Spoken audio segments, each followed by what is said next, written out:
मऊ रानीपुर सुखनई नदी को स्वच्छ एवं साफ करने को लेकर नगर के समाज सेवियों एवं पत्रकार संघ ने आंदोलन तेज कर दिया है, जिसको लेकर शुक्रवार को श्रमजीवी पत्रकार संघ एवं मीडिया क्लब ने संयुक्त रूप से महामहिम राज्यपाल उत्तर प्रदेश के नाम का ज्ञापन उप जिलाधिकारी अंकुर श्रीवास्तव को सौंपा।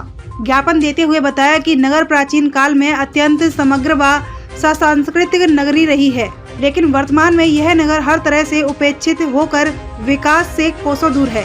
मऊ रानीपुर में मंदिर होने के कारण इसे मंदिरों की नगरी कहा जाता है। नगर के मध्य से निकली सुखनई नदी इस नगर की शोभा बढ़ाती रही है। सुखनई नदी क्षेत्रवासियों की जीवन रेखा मानी जाती है, लेकिन अत्यंत दुख है कि शासन प्रशासन की उपेक्षा व लापरवाही के कारण यह पवित्र नदी गंदे नाले में तब्दील हो गई है।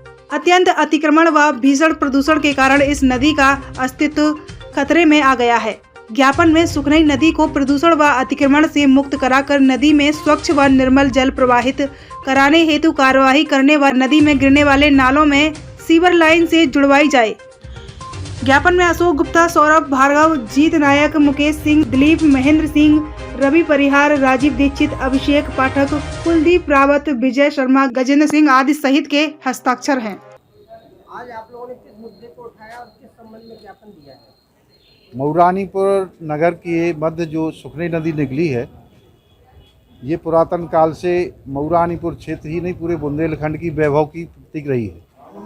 ये नदी मऊ रानीपुर क्षेत्र की समृद्ध जो सांस्कृतिक परंपराएं हैं, जो हमारी विरासत है, उसका प्रतीक रही है। बड़े अफसोस के साथ कहना पड़ रहा है कि लगभग 5-6 वर्ष से इस नदी के दोनों ओर सुंदरीकरण तो किया गया है, लेकिन नदी में गंदे नालों का पानी जाने और नदी में कूड़ा करकट डाले जाने से नदी जो है गंदे नाले में तब्दील हो गई है। यह बहुत दुखद है और हमारे प्रशासन शासन के साथ इस नगर के लिए भी बहुत शर्मनाक है।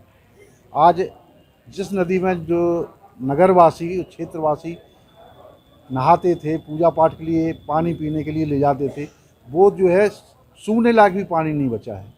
जिस पानी को देखने से जी मचलाता है और ईश्वर की कृपा है कि कोई बड़ी महामारी नहीं फैली, वरना जो प्रदूषण नदी में हो गया है उससे तो यहाँ महामारी फैल जाना चाहिए थी। तो ये सारी चीज़ें देखकर मऊ रानीपुर के हम सभी पत्रकार भाइयों ने ये अपने सामाजिक सरोकार से हमारा जो जुड़ाव है कि हम लोग सबसे पहले नागरिक हैं और नागरिकों को कर्तव्य पालन कराने के लिए और उनके अधिकारों के लिए ही हम लोग पत्रकारिता कर रहे हैं। तो हम लोगों ने फिर यही सोचा कि जो होर्डिंग वगैरह जो लगाई जाती हैं, लोग वाग लगवा रहे हैं, उससे बहुत अच्छा ये है कि कोई ऐसा रचनात्मक काम किया जाए जिससे सीधा समाज को लाभ मिले। ये सुखनई नदी मऊ रानीपुर नगर और क्षेत्र की जीवन रेखा रही है और अगर इसका उद्धार हो जाए, प्रदूषण और अतिक्रमण से मुक्त हो जाए, तो यह नदी नगर और क्षेत्र की भाग्य रेखा बन सकती है। भाग्य रेखा इसलिए बन सकती है कि मऊ रानीपुर इस नगर मामले में बहुत सौभाग्यशाली है। पूरे बुंदेलखंड में आप इन्हीं गुने नगर होंगे जिनके मध्य से नदी निकली है।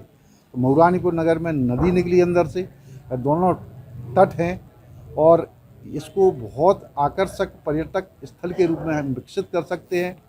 जल विहार के मेले में जल विहार महोत्सव जो होता है, वो दृश्य जो होता है सुखनई नदी के तट पर, वो देश में अन्य कहीं नहीं देखने को मिलता है।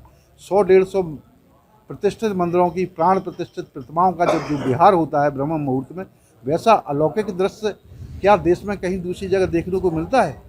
मेरी समझ में नहीं मिलता। यही मऊ रानीपुर की एक पूंजी है, ये हमारी विरासत है और हमें इसको संभालना है।